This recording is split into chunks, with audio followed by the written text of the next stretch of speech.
seriously, have you heard of winter vagina? So it is a bit of bounce that basically refers to the fact that the cold weather can have an effect on vaginal health. Now, it's not a medically recognised condition, or at least I don't think there's anything about it in the textbooks, but some of the characteristics of winter vagina are definitely real. For example, the idea of it being drier. Like, having a dry vagina is something that a lot of women do actually have to contend with. And another characteristic is discomfort. Again, this is a real situation for some women, but I'm not sure about the term. Now, if you feel like you have winter vagina, or at least some of the characteristics attributed to dry vagina, then I'm gonna help you out. Drink water. It's funny because I was having this exact conversation with my mum just the other day. Not about dry vaginas, just about drinking water and the fact that in the colder months, it's a lot harder to drink your quota. Like, I'm someone that drinks a lot of water, and when it's colder, yeah, it's a slog. It's difficult to really kind of get the amount in. In the summer, it's an absolute breeze. But whatever the weather, whatever the season, it's crucial that we drink a lot of water. Drinking water and staying hydrated is one way of combating dehydration. Try not to wear tight-fitting clothes. Or maybe I should qualify that by saying try not to wear clothes that are too tight where the fabric is too heavy, because that can cause sweat and heat to get trapped and ultimately cause irritation and even infections in some cases. So yeah, wear breathable fabrics like cotton. Cotton's always been a thing, hasn't it? I remember even in school being told, as girls, you should wear cotton underwear, not any of this viscose or polyester pants. It should be cotton. That's kind of always stuck. I think that's probably the one thing from sex education that's kind of stuck in my head, even though, yeah, it's kind of linked to sex ed, but it's kind of not. It's more about just health and hygiene. But yeah, that kind of stuff. Anyway, I'm digressing. So wear cotton, allow the vag to breathe. Eat healthily. Eat healthily and be aware of the kinds of fats that you're eating. So things like salmon and nuts, things that are known to support skin health, these are going to be a good look. Also, and I feel like this one's kind of obvious now because we are forever being told this, avoid irritants. Stay away from scented products that go inside the vagina. Around the vulva is fine. If you're using like scented shower gels, that's fine, but just make sure it doesn't get inside, because that can actually dry things out, and as well as that, it can just throw your pH balance completely off kilter and give you a bout of BV, which I'm sure you probably don't want. Okay, so we've got winter vagina, but on the flip side, or rather the flop side, I'm so dry, we have festive flop. I know. Have you heard of it though?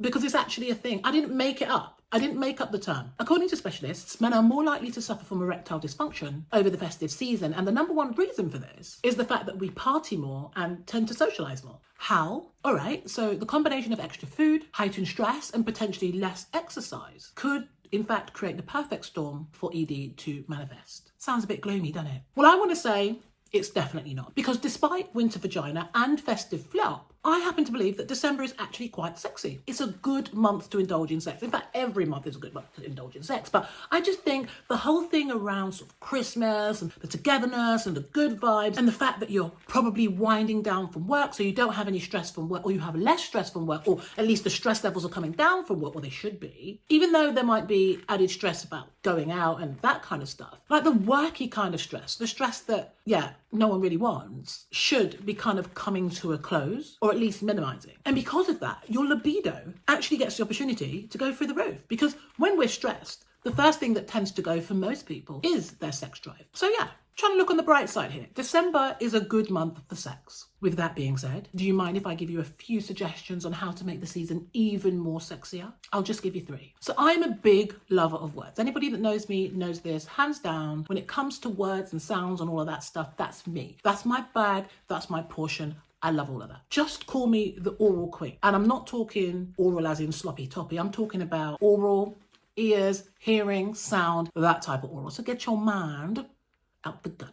Although being in the gutter isn't necessarily a bad thing. Right now, that's not what we're talking about. I'm talking about oral in the sense of sound. Because I physically like reading words, sexy words, I would put sexting in my top 5 sexy things that someone could do. Now, I would say if you are going to be spending time apart over the season, then obviously sexting is a great way of staying in touch, staying sexually in touch, and kind of remaining intimate. But even if you are seeing each other on a daily basis, or later on that day or week or whatever it is, there's absolutely no reason why you cannot sex each other just to build up tension, just to set the mood, if you like. It's a great form of foreplay, to be honest. But you definitely both have to be into words, otherwise it might just feel a little bit forced for the person that's not really into it. And yeah, we don't really want to do forced like that. It's definitely got to be something that you both enjoy. The thing is, sexting is pretty standard in the early days. It's what most people do during like the courtship, you know, they're getting to know each other, just kind of feeling each other out, understanding each other's boundaries, that kind of thing. But then a lot of the time when you kind of settle into your stride or the stride of the relationship, whether that's a casual relationship or a full-blown, we are in this 10 toes down relationship, sometimes things like sexting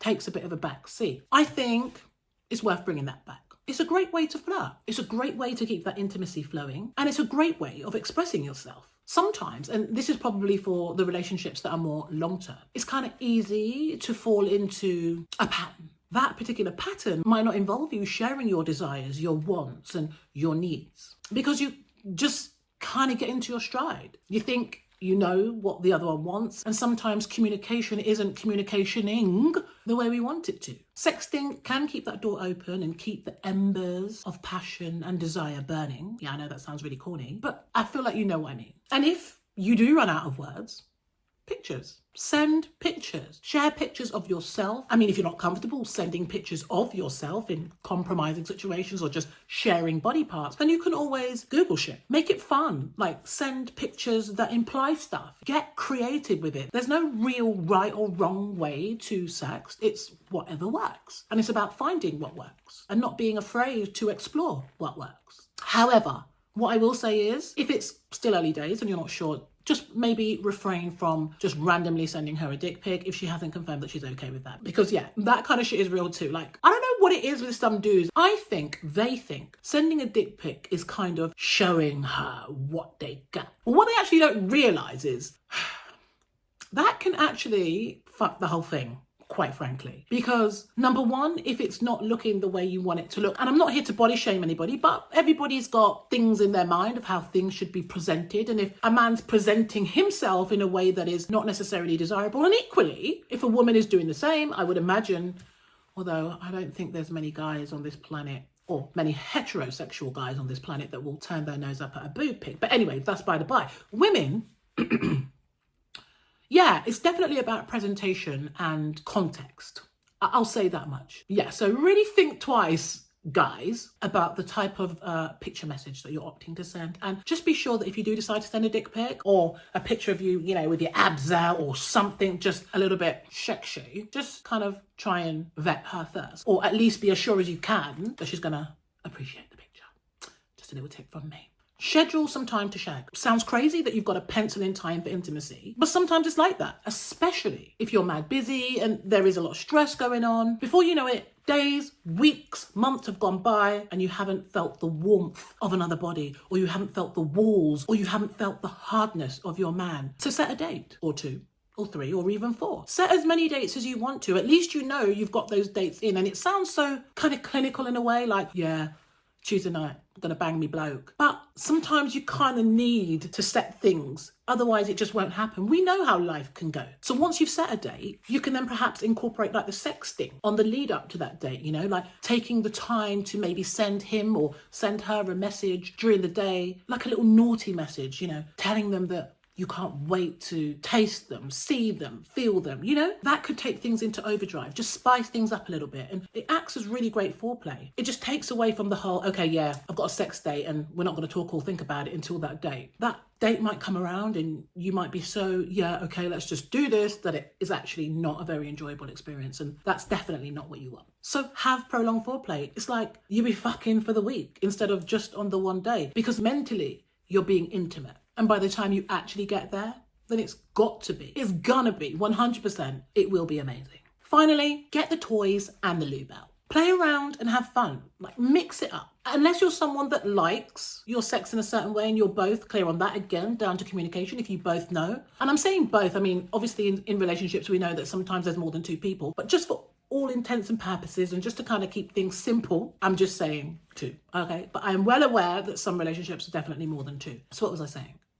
Oh yeah, so play around, have fun. And if you're sharing a home with other family members like kids or relatives, and you're concerned that they might hear you or witness some stuff, you can find toys that are super quiet. And if you are concerned that it's more likely to be a bit of a walk-in while you're on the job type situation, then maybe it might be worthwhile investing in some waterproof toys so you can enjoy that kind of time in the bath or the shower, lock the door, it's unlikely someone's going to bust you. Just, again, be creative. Use your imagination. You just got to work around your circumstances. And as for the lube, well, I don't know how much more I can co-sign lube, okay? I'm not the lube queen. I just feel like it just adds a new dimension to stuff. I'm not saying we should all do it. It's essential. Oh my gosh, you can't have sex without it. But I think for those that do have sex with it, and I'm not talking about people that have conditions which means they have to use it. I'm talking about people that use lube as an extra layer of slip and slide. That's what I'm talking about. Try it.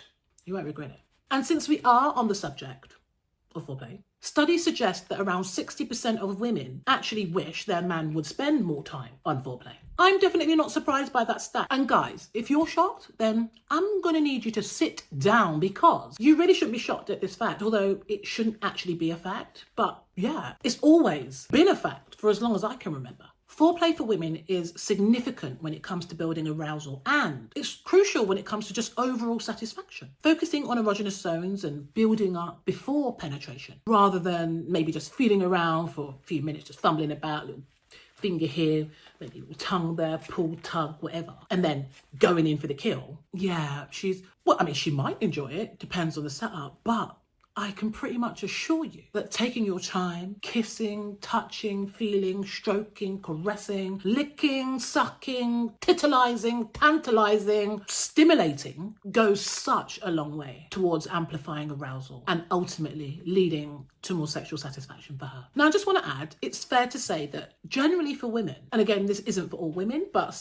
stats do tell us that most women do take longer to become physically and mentally aroused. Foreplay 100% helps that build up. It prepares her, gets her engaged, gets her ready. It also helps her move away from the idea in her mind that the goal is just for him to get in, tuck in, hit the skins, just be inside her. Rushing into intercourse for a lot of women, unless it's a quickie, can make the whole experience feel very mechanical and definitely just feels focused on the end result, and that's for him to bust his nut. It's mad because the orgasm gap. This is about the orgasm gap. Now, I'm not going to get into that. Okay, maybe just a little bit. The orgasm gap is real. It basically highlights the fact that whilst 95% of men in heterosexual situations enjoy orgasms during sex, it's roughly 65% of heterosexual women that can actually say the same. That's like 30% different. I don't love that. I don't love that. Because why is he getting off and she ain't? Sex is a mutual exchange of pleasure, in my opinion. If you're not doing it to make babies, then you're doing it for pleasure. So everybody involved should be pleasured in their own way. Whatever that looks like for them, they should be getting that pleasure. That 30% difference between men and women, not feeling it. I can tell you now, the two main reasons why there is an orgasm gap is a lack of communication and a complete lack of education. I kind of want to say sex education to be precise, but you know what? This is a topic that I could happily go on about for the next hour, but I won't. So yeah, foreplay is essential, and actually it also allows for emotional connection too. And again, not always the case with every woman, but for most women, feeling emotionally connected to the person that they're having sex with does actually make the whole experience feel a lot more enjoyable, more satisfying, and in some ways more intense. It just contributes to the whole overall feeling of satisfaction. Let me just clarify, it's beneficial for men too, just in case you were wondering. All right, before I go, I think it's only right I leave you with another interesting and perhaps useful, maybe not too useful, depending on what side of the fence that you're sitting on, fact. Men can experience penis flaring during an orgasm. And no, it's not where their peen literally opens up, because that would be horrendous. It's more of a swelling of said peen. Basically, it's a biological phenomenon, and it's a result of erectile tissue becoming engorged because of stimulation. And it usually presents as a significantly larger glans. Now, the glans is the head of the penis. So yeah, basically what we're saying is just the head of his penis can just get big. And that's during and even after the good. I suppose it can be compared to what happens to a woman's clitoris when she's stimulated. After all, they're both made from the same kind of tissue. There's another interesting fact. Clitorises and the glans, which is the head of the male penis, is actually made of the same type of erectile tissue. There you go, 2 for 1. And on that bombshell, Megan. That's it from me. Christmas is in a matter of days. So have yourself an amazing time if you're celebrating. If you're not, just enjoy the break. Eat, drink, and enjoy. Until next time, peace and love.